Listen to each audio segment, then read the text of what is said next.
আচ্ছা, কখনো কি নিজেকে প্রশ্ন করেছেন যে দুনিয়ার জন্য এত ব্যস্ততা, এত দৌড়ঝাঁপ, এত চিন্তা, আচ্ছা একদিন যখন চোখ বন্ধ হয়ে যাবে, যে ঘরকে নিজের বলে ভাবছেন একদিন সেটি অন্য কারো ঠিকানা হবে।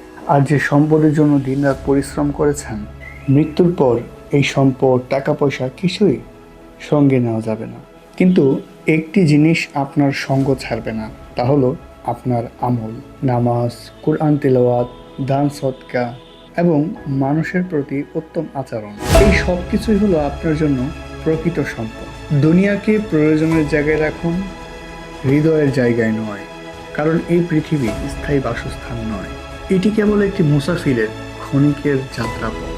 আজ যে সময়টা আপনার হাতে আছে সেটাই হচ্ছে সবচেয়ে বড় সুযোগ।